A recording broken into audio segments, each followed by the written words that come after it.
నమస్తే అండి. నమస్తే. చాలా బాధాకరమైన సంఘటనల గురించి మనం మాట్లాడుతూ ఉంటాం. కొన్ని మాటలు మాట్లాడాలని కూడా నాకైతే నిజంగా అనిపియదు. ఒకలాంటి బాధ అనిపిస్తుంది.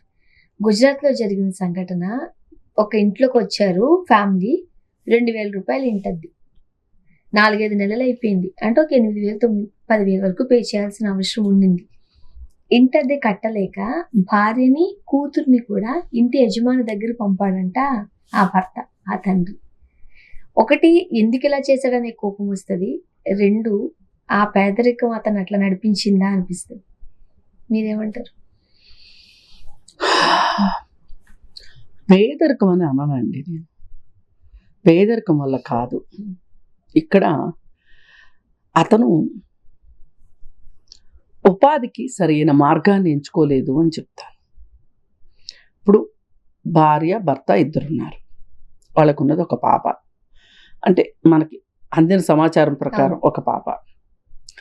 ఇద్దరు మనుషులు రోజుకి భార్య, భర్త ఇద్దరు పనిచేస్తే ఎంత తక్కువ వేసుకున్నా కానీ ₹800 రాకుండా ఉండదు. ఆ మాత్రం పని లేకుండా ఉండదు.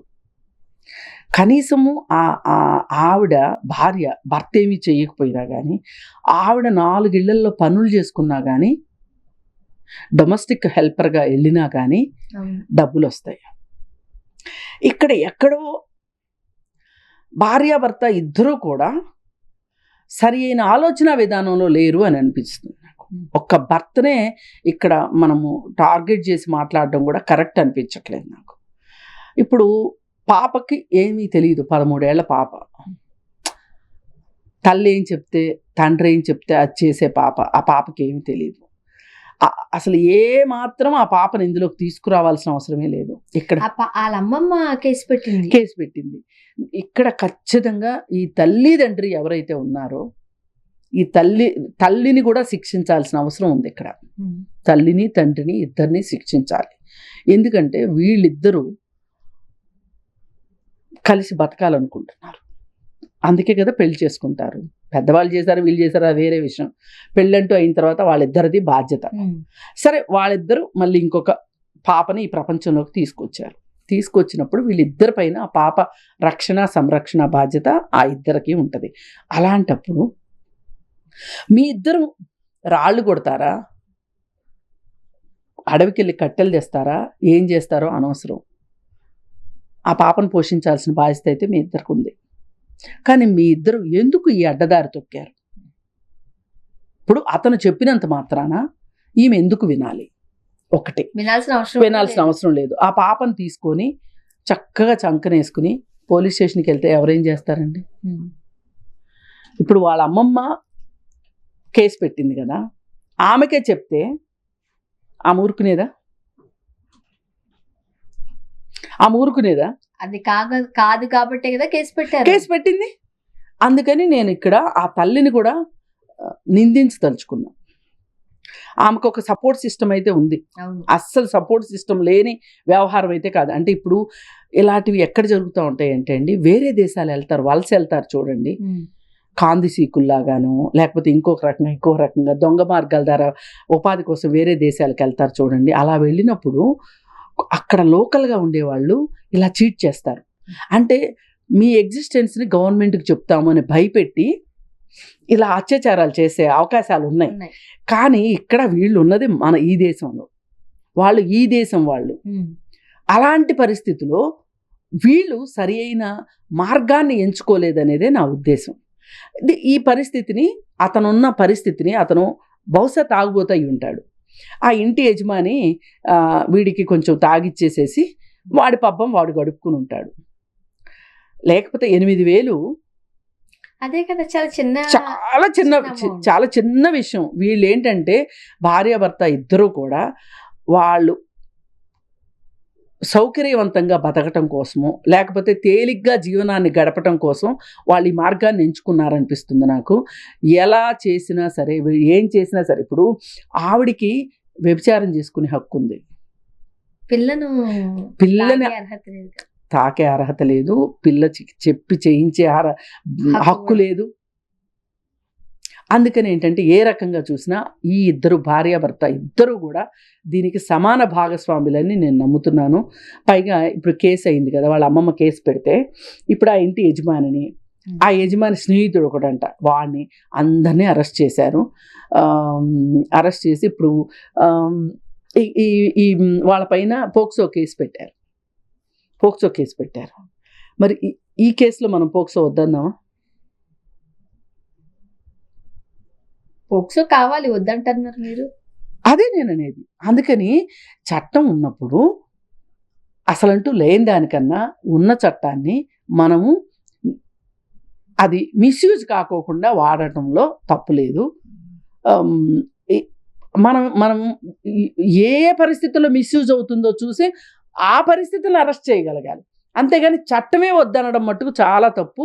ఇక్కడ ఆ చట్టమే ఈ పాపకు ఉపయోగపడింది. ఇప్పుడు ఈ పాపకి ఒకవేళ వాళ్ళ అమ్మమ్మ కూడా సంరక్షించలేని పరిస్థితిలో ఉందనుకోండి, ఒకవేళ ప్రభుత్వం స్వీకరిస్తుంది ఆ బాధ్యతని, ఆ పాపని. మనకి ఇక్కడ స్టేట్ హోమ్ లాగా ప్రతి స్టేట్లోనూ స్టేట్ హోమ్స్ ఉంటాయి. ఆ స్టేట్ హోమ్లో చేర్పించి వాళ్ళని చదివించి, అంటే అనాథ బాలిక కింద. ఇప్పుడు అనాథ అనే మాట అనకూడదు అని చెప్పి వాళ్ళు ఈ దేశం బిడ్డలు, ఈ రాష్ట్రం బిడ్డలు, వాళ్ళకి అవకాశాలు ఉన్నాయి. అట్లా చదివించి వాళ్ళు ఎంతవరకు చదువుకోగలరో కూడా అంతవరకు చదివించి వాళ్ళకి ఆ హోమ్స్లోని పెళ్ళిళ్ళు కూడా చేస్తున్నారు. ఎందుకంటే మన మధురానగర్లో స్టేట్ హోమ్లో ఇట్లాంటివన్నీ జరుగుతూ ఉంటాయి. అందుకని ఏది ఏమైనా స్త్రీ శిశు సంక్షేమ శాఖ కింద ఈ పాపకి దొరకాల్సిన న్యాయం అన్నీ దొరుకుతాయి. ఇలాంటి కేసులు బయటకు వచ్చే కానండి, ఇలాంటివి రానివి ఇంకేమి ఉన్నాయి? చాలా ఉంటాయి. ఇప్పుడు ఇంకొకటి కూడా జరుగుతూ ఉంటుంది. పిల్లలు ఉంటారు, ఆమెకు భర్త చనిపోతాడు, లేదు అనుకుంటే భర్త వెళ్ళిపోయినప్పుడు ఏదో ఒక పరిస్థితుల్లో ఇంకొక అతను ఎవరో పరిచయం అవుతాడు. అతను ఈమెకు పరిచయం అయ్యేదే ఆమెకున్న పిల్లలను చూసి. చాలా మందికి ఆ విషయం తెలీదు, అర్థం కాదు. ఎంత గుడ్డిగా వెళ్తారంటే కొంతమంది తల్లులు, వీళ్ళకి అర్థమైనా కానీ అర్థం కానట్లు నటించటం, వాళ్ళకి సహకరించటం. ఇప్పుడు నేను ఇట్లాంటి కేసులు నేను చెంచులు కూడా మహిళా జైల్లో ఆ తల్లులతో మాట్లాడితే వాళ్ళు ఏం చేస్తారు, ఎందుకమ్మా మీరు ఎందుకు ఒప్పుకున్నారు? ఇప్పుడు ఒక భర్త ఎలాగో చనిపోయాడు, వీడు కూడా చనిపోయాడు అనుకుని వదిలేయచ్చు కదా అంటే, ఈలోపు వాళ్ళు ఏం చేస్తారంటే వచ్చి ఎంతో కొంత డబ్బులు ఉంటాయి వీళ్ళ దగ్గర. ఎందుకుంటాయంటే ఈ భర్త చనిపోయిన తాలూకు ఆస్తులు లేదా ఎంతో కొంత ఉంటాయి, వాటిని తీసేసుకుంటారు ఫస్ట్ వాళ్ళు. వీళ్ళు కూడా ఏంటంటే వాళ్ళ మీద ఉన్న కొత్తలో వాళ్ళ మీద ఉండే ఇష్టము, వాళ్ళు వెళ్ళిపోతారేమోననే భయము, దాని నుంచి వాళ్ళకి వీళ్ళు అవన్నీ ఇచ్చి సమర్పించి కూర్చున్న తర్వాత వీళ్ళు పూర్తి నిస్సహాయాలు అయిపోతారు. అప్పుడు వాడి గేమ్స్ స్టార్ట్ చేస్తాడనమాట. వాడికి ఆల్రెడీ ఓ పెళ్ళయి ఉంటుంది, వాడికి పిల్లలు ఉంటారు, ఈమె దగ్గరకు వస్తాడు, మళ్ళీ వాళ్ళ పిల్లల మీద కూడా కన్నేస్తాడు. అసలు అలా కన్నేసి ఒక అమ్మాయిని గర్భవతిని చేశాడు. ఆ అమ్మాయి గర్భవతి అయింది కూడా అనేది కూడా వాళ్ళ తల్లికి అర్థం కాలేదు. అర్థం కాకపోతే 6 months తర్వాత టెర్మినేట్ చేయలేరు కదా, అప్పుడు ఆ పాప బిడ్డను కన్నది. కానీ ఆ బిడ్డని స్టేట్ హోమ్లో ఇప్పించి ఆ తర్వాత ఆ అమ్మాయిని ఒక ట్రస్ట్లో, పేరు చెప్పకూడదు, ఒక ట్రస్ట్లో చేర్పించారు. ఇప్పుడు నేను ఆ ట్రస్ట్ ఆవిడని అప్పుడప్పుడు నేను అడుగుతూ ఉంటా, ఆ అమ్మాయి ఎలా ఉంది అని అంటే, లక్కీగా మంచి అమ్మాయిని పెళ్లి చేసుకున్నాడంటే ఎవరు చేసుకొని, పైగా ఆ అమ్మాయికి 2 చెల్లెళ్ళు ఉన్నారు, వాళ్ళ పెళ్ళిళ్ళు కూడా చేయటానికి సహకరించాడంట. ఇది అప్పుడప్పుడు మిరకల్స్ జరుగుతూ ఉంటాయి మనకి నేచర్లో. అందరూ ఏం చెడ్డోళ్ళు ఉండరు. అదే. అయితే ఈ కేసులో నేను ఎంత అడిగినా అమ్మాయి దగ్గర నుంచి నేను రాబట్టలేకపోయింది ఏంటి అంటే, నీకు అసలు అతని మీద ఏంటి నిజంగా మోజుందా, అతని మీద మోజుతో చేసావా, ఎందుకు చేసావు ఏంటి అని అంటే ఆమె చెప్పలే సమాధానం. నాకు అర్థమైంది. అంటే అతను కావాలి అని ఉంది ఆమెకి, నేను నిస్సహాయురాల్ని, ఇప్పుడు వీడంటూ తోడు లేకపోతే ఎంతోమంది నా వంక చూస్తారు, ఈ కారణం కూడా చెప్పింది ఆ అమ్మాయి.